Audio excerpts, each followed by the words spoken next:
Di sini saya akan menjelaskan statistika bagian mengolah data. Jadi mengolah data itu proses menyusun dan menghitung data agar mudah dipahami. Nah, langkahnya itu yang pertama kita menyusun data menyusun data secara berurut. Nih, kita udah ada contoh soalnya di sini. Nah, 60, 70, 80, 70, 90, 70, 60. Jadi, kita susun dulu. 60, 60 lagi, 70, 70, 70, 80, lalu 90. Nah, ini kan yang di atas itu masih acak, di bawah sudah tersusun. Nah, yang kedua, membuat tabel frekuensinya. Membuat tabel frekuensi untuk mengetahui frekuensi dan jumlahnya. Di sini kan ada 60, 70, 80, dan 90. 60 di sini jumlahnya ada 2. 1, 2. Kita taruh di sini. 70 itu ada 3. Kita taruh di sini 3. Yang 80 dan 90 itu ada 1. 1, 1. Kita taruh di sini 1, 1.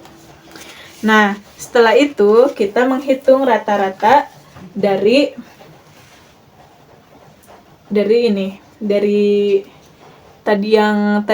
kita susun, dari data yang sudah kita susun. Nah, bagaimana cara menghitung rata-ratanya? Jadi, kita menjumlahkan ini semua. Kita menjumlahkan data yang sudah kita susun. 60 ditambah 60, ditambah 70, tambah 70, tambah 70, tambah 80, tambah 90, itu hasilnya 500. Nah, kita hitung ada berapa jumlah data yang sudah kita susun di jumlah sini. Ya, di data frekuensinya ada 7. Jadi 500 dibagi 7 itu hasilnya 71,43. Lalu kita harus mencari mediannya. Median itu nilai tengah dari data yang sudah kita susun. Nilai tengah dari jumlah data itu berarti ada di angka ke-4. Karena angka 7 itu ganjil, jadi angka tengahnya itu ada di ke-4. Kita hitung 1, 2, 3, 4, 5, 6, 7. Jadi nilai tengahnya itu adalah 70 atau mediannya itu 70. Lalu yang ketiga kita mencari modus dari data yang sudah kita susun. Modus itu apa sih? Modus itu angka yang paling sering keluar. Kita lihat lagi. Di sini 60 keluarnya ada 2. Di sini 70 keluarnya 3. Di sini 80 dan 90 keluarnya 1. Jadi, modus dari data yang sudah kita sajikan itu adalah 70. Nah, jadi tujuan dari mengolah data dalam statistika itu untuk mendapat informasi dari data yang dikumpulkan. Baik, di sini saya akan menjelaskan konsep pengelolaan data. Nah, materi yang akan saya ajarkan yaitu cara menyajikan data. Cara menyajikan data terdapat bisa dengan tabel, diagram batang, yang ketiga diagram garis, yang keempat diagram gambar, dan yang kelima diagram lingkaran. Saya mempunyai contoh data, yaitu terdapat 20 siswa ditanya tentang buah favorit mereka. Nah, hasil data yang didapatkan yaitu apel, mangga, pisang, anggur, semangka.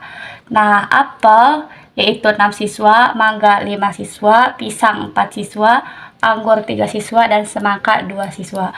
Nah, untuk menyajikan data dalam bentuk tabel, pertama-tama kita susun terlebih dahulu dari yang terbesar hingga yang terkecil. Nah, tabel itu sendiri yaitu adalah penyajian data dengan bentuk baris dan kolom yang rapi, dan setiap baris berisikan informasi atau data. Nah, di sini nomor, nama buah, jumlah siswa. Apel 6, mangga 5, pisang 4, anggur 3, dan semangka 2. Nah, untuk yang kedua, cara penyajian yang kedua yaitu diagram batang. Nah, diagram batang di sini merupakan penyajian data dalam bentuk batang tegak atau horizontal yang berisi perwakilan nilai data. Nah, di sini ke arah lurus nama buah, apel, mangga, pisang, anggur, semangka, dan yang ke atas jumlah siswa. Apel 6 berarti ke atas, paling atas. Mangga 5, pisang 4, anggur 3, dan semangka 2. Nah, untuk yang ketiga yaitu diagram garis. Diagram garis adalah penyajian data dalam bentuk garis yang menghubungkan titik-titik. Nah, ya kan, contohnya apel 6 siswa.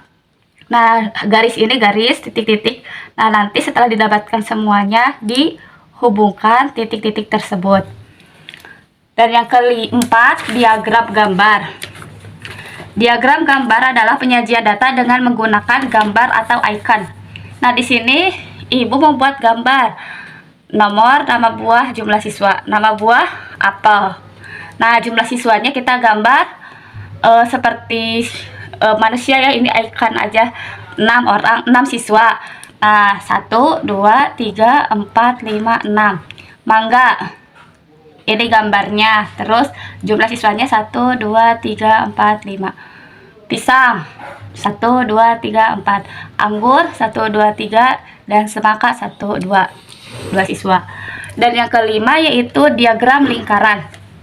Nah, diagram lingkaran di sini yaitu penyajian data dalam bentuk lingkaran yang dibagi menjadi beberapa sektor.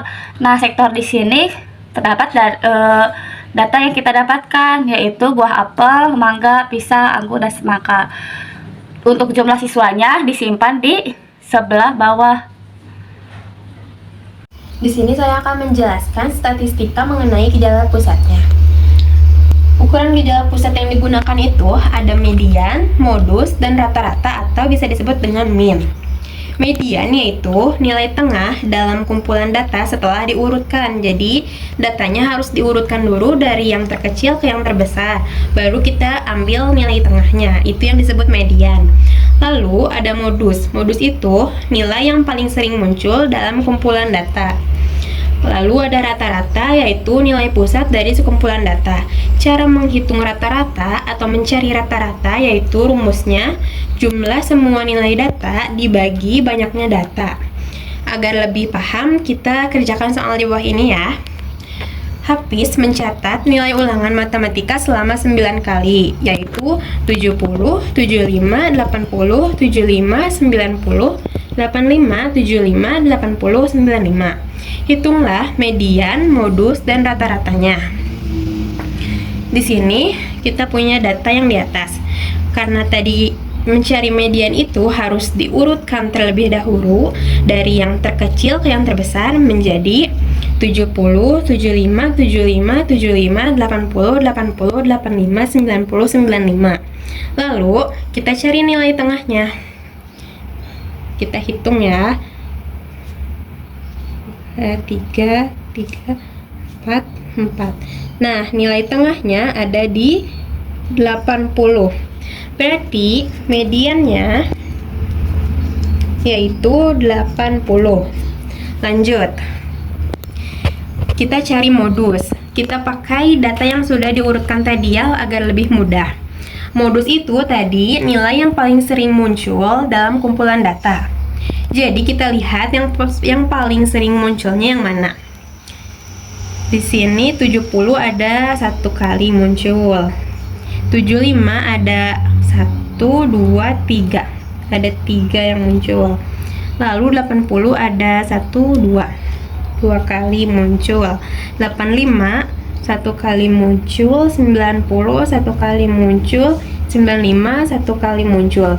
Berarti yang paling banyak atau paling sering muncul yaitu 75, yaitu 3 kali munculnya ya. Berarti modusnya 75. Lanjut. Di sini kita mencari rata-ratanya ya. Rata-rata itu tadi rumusnya jumlah semua nilai data dibagi banyaknya data. Berarti kita harus menghitung atau menjumlahkan semuanya ini dulu ya. Kita bisa dengan cara bersusun ke bawah. Penjumlahan bersusun ke bawah. Kita coba ya. Ini 75 ditambah 75. Kita bisa langsung dikalikan saja ya. Jadi 75 dikali 75-nya ada berapa? 1, 2, 3. Berarti 75 dikali 3 ya. 5 kali 3, 15. 7 kali 3, 21. 21 tambah 1, 22. Ini 225. 80-nya ada berapa? Ada 2. Berarti 80 dikali 2. 0 kali 2, 0. 8 kali 2, 16. 160. Ini 85-nya ada 1, 91, 951. Kita jumlahkan ya. Di sini ada 70 ditambah 225. Gini ya. 225 ditambah 160. Kita jumlahkan dulu yang ini ya. 5 tambah 0, 5. 6 tambah 2, 8. 2 tambah 1, 3. Ini jumlahnya 385 ditambah 70. Ini 5, 8 tambah 7, 15. 3 tambah 1, 4. 455. Ini sudah, tinggal ditambah 85. Ditambah 85. 5 tambah 5, 10. 8 tambah 1, 9. 9 tambah 5, 14. 4 tambah 5, 4 tambah 5, 4 tambah 1, 5. 540. Lalu ditambahin 90. Ini 0, 9 tambah 4, 13. 5 tambah 1, 6. 630. Lalu ditambahin 95. 630 ditambah 95. 5. 9 tambah 3, 12. 6 tambah 1, 7. 725. Hasilnya 725. Jadi kalau kalian nggak bisa ngejumlahin semua datanya sekaligus, diurut saja. Jadi ini dulu, baru dijumlahkan semuanya agar lebih mudah ya. Lalu jumlah semua nilai data itu tadi 725. Lalu banyaknya data itu kita hitung ya. 1, 2, 3, 4, 5, 6, 7, 8, 9. Ada 9 dibagi 9. 725 dibagi 9 bisa dengan cara seperti ini ya. Di sini ya. Karena kertasnya tidak cukup. 725 dibagi 9. 9 dikali berapa yang hasilnya mendekati 70 atau 72. 9 dikali 8, 72 ya. 9 kali 8, 72. Kita turunin 5-nya. Karena ini tidak dapat dibagi atau tidak ada yang jumlah 9 kan lebih dari 5, berarti kita kasih koma di sini. Di sini kasih 0. 9 dikali berapa yang hasilnya 50 atau mendekati 50. 9 dikali 5, 45. Berarti 9 kali 5 ya. 9 kali 5, 45. Kita pinjam 1 ke sini, jadi 10. 10 kurang 5, 5. Tadi 5 dipinjam 1, jadi 4. 4 dikurang 4, 0. Jadi ini 5. Kita tambahin lagi 0.